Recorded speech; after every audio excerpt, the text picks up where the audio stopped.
Welcome back, guys. Welcome back to my show. A little choked up this episode. A good friend of mine, Justin Timberwolf, just passed not too long ago. He died. He got bit by an ant, and he's in a better place now. Now, if we could get a moment of silence of him just for this video, I want to commemorate this video for him. If we could just get a brief moment of silence for my dear friend Justin Timberwolf, I'd really appreciate it. Thank you.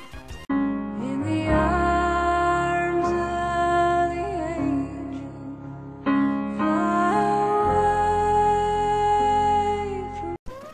I just miss him so bad.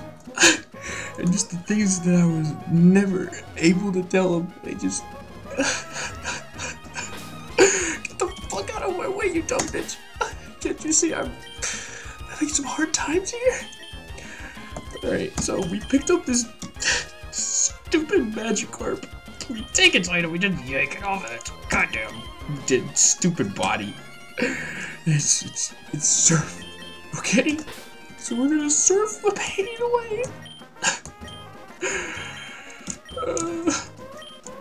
Yes, god damn it, yes. Oh, you have got to be kidding me. Sorry, I'm not as choked up as I was about my dear friend Justin. He always loved his ant piles. He always loved his ant piles, and I would always tell him, Justin, stop with the ant piles, man. You're allergic. You're gonna get hurt. Wouldn't listen. The picture that I put up of him was actually his prom night. He didn't have a date. He went stag, but it's, you know, it's sometimes it's hard to see a friend go, and this is one of those times. You know, I hate to see him go, but I love to watch him turn around. I love to watch him leave. I think it's the same. Monumental stuff here, folks. My Tailo is evolving. Oh my god. It's like seeing your little boy grow up. Oh, happy birthday. Happy birthday, Swellow. Oh, wow. Oh, what a gift. What a mark of history. Alright, let's start this surfing USA. I found the right way finally. We're gonna fight these beach babes. Look at him, Celio Peck. Oh, encore, yeah. You want more peck? You like the peck? You like the peck? I like the peck too. Alright, let's keep it moving. Let's keep moving. How about I share stories about myself? Now, I've left these out a lot, and I think I should just get down to one particular story that I think would get to all of the viewers. Any viewer in their right mind would enjoy this kind of story. And this story, I think, really made me as a man. It really matured me, I guess you could say. So I was about, I want to say 18, 19. Let's go around that age. This is gonna hurt. Yeah.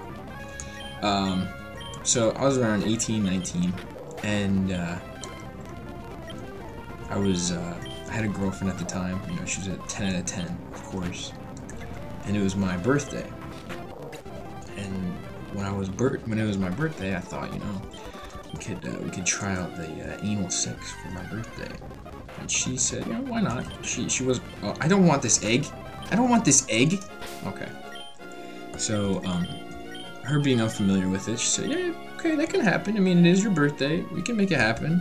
And so, you know, later that night, after the whole festivities of my birthday and whatnot, I go over, and you know, so I pop her in, and I pop my 12-incher in, and you know, it's reaching all the way to the back. Like it's going nuts. We're going to town, and all of a sudden, I'm feeling like this crazy thing on my man sausage, on my 12-inch schlong-a-dong. And I'm pulling out because I'm just like, what the hell? I pull it out, and something comes along with my schlong. And you know, my girlfriend, who's, you know, obviously loving it, she's like, "What's wrong? What's wrong?" And to my amazement, I'm looking down at my appendage, my wiener, and I see this thing that's latched onto it.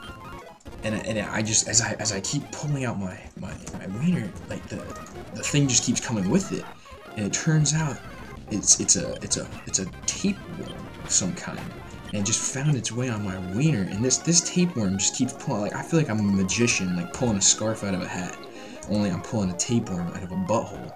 And it just keeps coming. Like, this thing is not letting up, and it's putting up a fight too. Like, it's wriggling and whirling, and you know, she's like enjoying it. She thinks I put in some like toys of some kind, and I'm kind of freaking out. I'm keeping my composure, but she's still like, wow, this is great. And I'm, you know, not only is my wiener a little brown from, you know, pumping some fudge back there, but, you know, I got this big old, you know, tapeworm. So I yank it out. And finally the tapeworm comes out, but he's still on my schlong, and she says, "What's wrong?" And she looks at me, and like I'm wrangling this worm, which is now like an anaconda. This thing's anaconda size, and I'm like, "Whoa, whoa, whoa, Nelly, whoa!" And she doesn't like this sight of any kind of worm, snake, so she's throwing up, and her bowels are already loose, so she's starting to defecate as well. But it's you know, from my fudge packing, it's kind of already like diarrhea-like. So diarrhea is not only squirting all over, but she's throwing up all over. So she's having liquid come out of both of her holes, I guess you could say. And so I'm wrangling this thing. I'm trying to, you know, keep it real. And you know, eventually it becomes tame. And I think it dies just from not being in there. But after all this is happening, the commotion woke her family, her parents up. You know, her grandmother was there, her aunt was there, her cousin was there, distant cousin was there, her little sister was there. Just like pretty much the whole family just walks in as I have this. I have this big worm in a headlock, and she's, you know, squirting throw up out of her, esophagus, and, you know, she's also throwing up profusely. So it was quite a show. But, you know, after that, oh, sludge, that's a pretty cool move. After something like that, there's just something that something changes in you when something like that happens. And I think that was the day that I became a man, because not only did there he is, the fucking mystery. I hope you just kill him.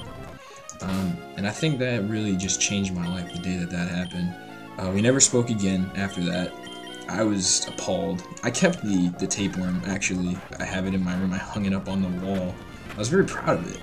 Not only because I wrestled it, but because, you know, it almost felt like a son to me. You know, like I delivered it. It came out into my arms, and I felt like I had an attachment to it that I've never really had with any other animal, for that matter. And yeah, that's my story of, you know, when I turned 19. It was when I turned 19, so I was 18, I guess. Well, that's why it's kind of, I'm on the fritz. If I was 18 or 19, it was like for my 19th birthday. Yeah, that was a dramatic moment of my life. It was really something else. I'm glad I could share that moment with you guys. It really means something to me.